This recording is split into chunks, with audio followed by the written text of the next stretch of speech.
スピンクを訪問した後、一緒にスタッフの方と食事をすることになりました。でそこではですね、いろいろ公にできないことも含めていろいろ教えていただきました。でそれなんで一応これは許可を取った部分のみ掲載することとしています。ちょっと話の内容が全て英語なので、ご興味のある方だけ聞いていただければと思います。Then next, which coin will be coming? Maybe. Oh well, I mean, to an extent, the way I have seen it is what I call grade creep, and that's not to say that grading is more soft than it was 5 years ago. I mean, in the sense that grading as a mantra started with modern coins, machine-made, manufactured coins. Then people experimented it with early milled coins, and they found it worked. I experimented it with hammered coins, and all of a sudden, everyone wants to do it. Strangely, ancient coins have been this bastion that has fought very, very strongly to not ever use it.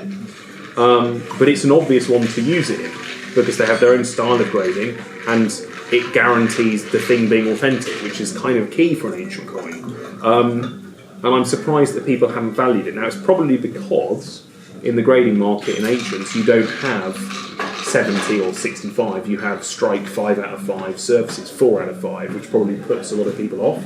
But actually, in terms of technical quality, to appreciate an Athenian tetradrachm or a Roman aureus, to get a really good one is very difficult. And I would expect that grading would differentiate that, and that would be the next thing that would go up, because ancient coins have been typically in the doldrums for a long, long time.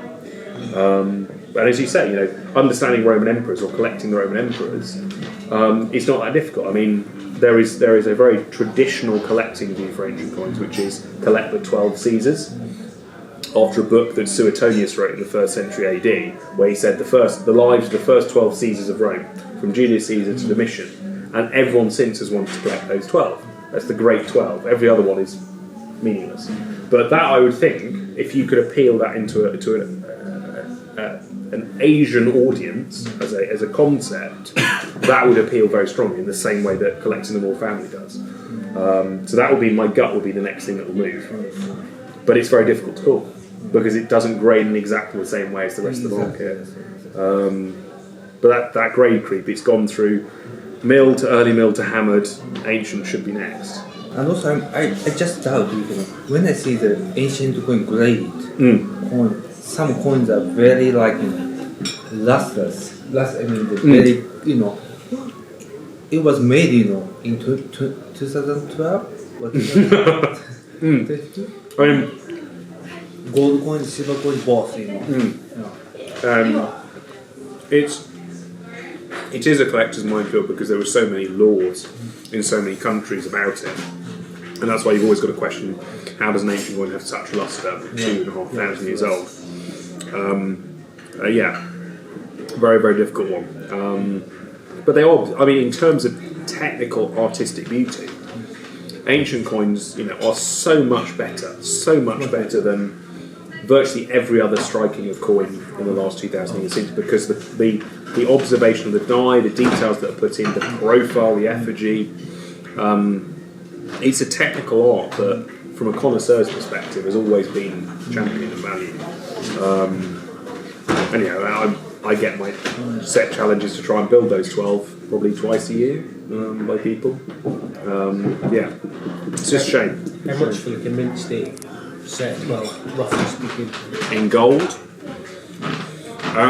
General value for the commoner garden emperors is probably 10 to 15 grand a pop in EF to mint state. Caligula, very difficult, that's probably 50 to 70. Claudius, 30 to 40. Augustus is all over the place. If you want a pre-emperor or post-emperor one, it could be 5 grand, it could be 50 grand.